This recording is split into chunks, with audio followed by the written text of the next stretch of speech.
चलिए अब शुरू करते हैं पाठ संख्या 10 और पाठ का नाम है जल की उपयोगिता। सबसे पहले कविता परिचय देती हूँ। यह कहानी जल के महत्व और संरक्षण के बारे में जागरूकता उत्पन्न करने के उद्देश्य से लिखी गई है। इसमें श्रीमती निशा जैन नामक अध्यापिका के माध्यम से बच्चों को समझाया गया है कि जल हमारे जीवन के लिए कितना अनमोल है। आधी छुट्टी के बाद जब हिंदी की अध्यापिका श्रीमती निशा जैन अध्यापक कक्ष से निकली तो उन्होंने देखा कि कुछ नलों से पानी टपक रहा है। वे समझ गई कि भोजन करने के बाद बच्चों ने नलों को ठीक से बंद नहीं किया होगा। वे नलों को ठीक से बंद करने के बाद ही कक्षा में गई। सभी बच्चों ने खड़े होकर उनका अभिवादन किया।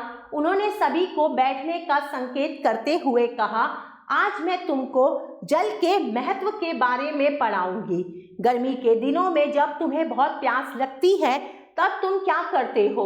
फ्रिज से ठंडे पानी की बोतलें ही निकाल लेते हो ना?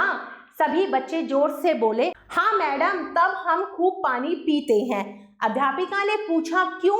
बच्चे बोले, क्योंकि हमें प्यास लगती है। अध्यापिका बोली, तुम सबने ठीक कहा, पानी के अलावा हमारी प्यास और किसी चीज से बुझ ही नहीं सकती। अध्यापिका की बात सुनकर अर्पित बोला, प्यास लगने पर तो मैं कोल्ड ड्रिंक पीता हूँ, मेरी प्यास तो बुझ जाती है।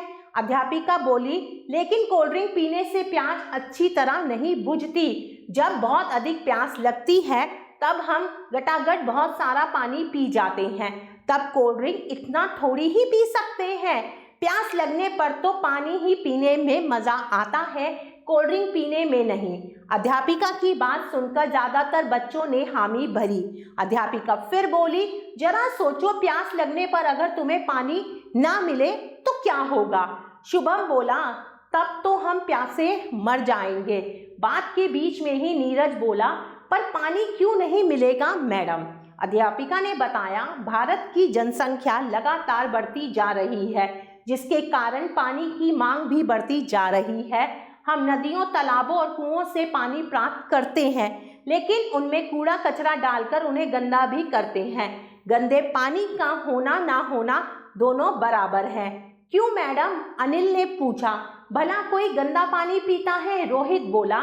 इस पर अनिल ने कहा, लेकिन गंदा पानी पेड़ पौधों में तो डाल सकते हैं ना? अध्यापिका ने जवाब दिया, हम मटमैले पानी को तो पेड़ पौधों में डाल सकते हैं, लेकिन उस पानी को नहीं जिसमें कारखानों के दूषित पदार्थ मिले हैं। इससे तो सारे पेड़ पौधे नष्ट हो जाएंगे।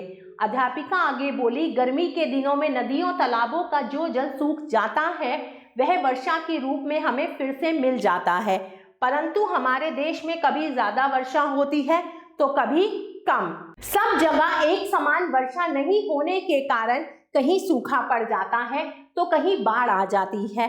बाढ़ में वर्षा का अधिकांश जल बह जाता है और जान माल का भी खतरा रहता है।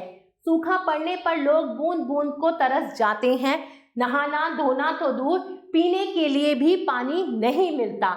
मीलों पैदल चलकर लोगों को पानी लाना पड़ता है, लेकिन हमारे शहरों में जहाँ पर्याप्त पानी है वहाँ लोग इसे खूब बर्बाद करते हैं। अभी अभी मैंने खुले नलों को बंद किया। अगर यूं ही पानी टपकता रहता तो एक दिन हम बूंद बूंद पानी के लिए तरस जाएंगे, लेकिन तब हमारे वंश में कुछ नहीं होगा। कक्षा में एकदम सन्नाटा था। बच्चे ध्यान से अध्यापिका की बातें सुन रहे थे।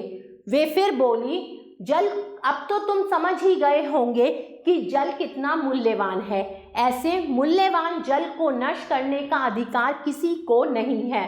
अब तुम सब बताओ कि इसे बचाने के लिए क्या कर सकते हैं?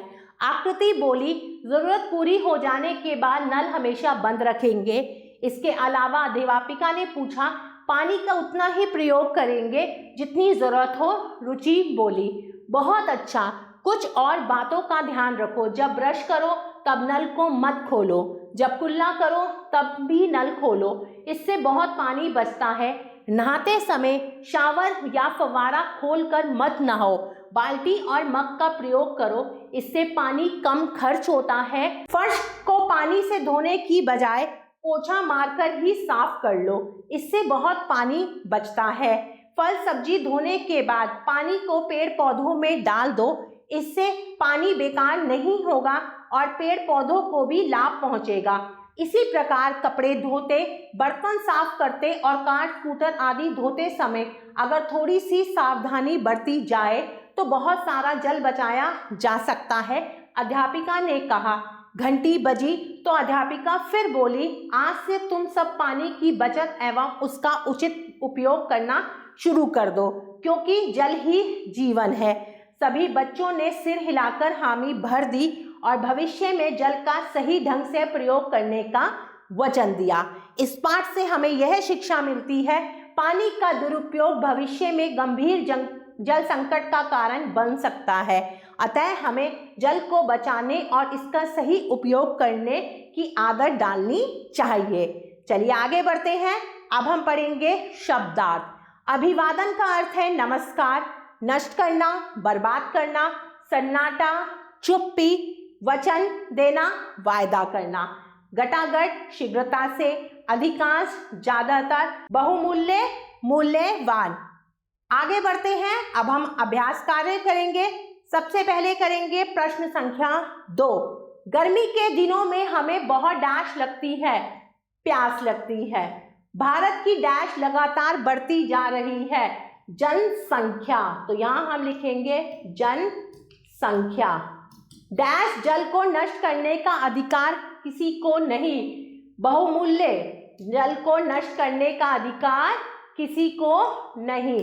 पानी का उतना ही उपयोग करो जितनी डैश हो, जितनी जरूरत हो। आगे बढ़ते हैं प्रश्न संख्या 3 की तरफ। सही विकल्प पर सही का चिन्ह लगाइए। अध्यापिका श्रीमती निशा जैन कक्षा में कब गई? आधी छुट्टी के बाद। बच्चों ने क्या बंद नहीं किया था? नल। अध्यापिका श्रीमती निशा जैन कक्षा में कब गई? गर्मी में। प्यारे बच्चों, आशा करती हूँ आपको यह पाठ बहुत अच्छा लगा होगा। हम पुनः फिर मिलेंगे, तब तक के लिए आभार।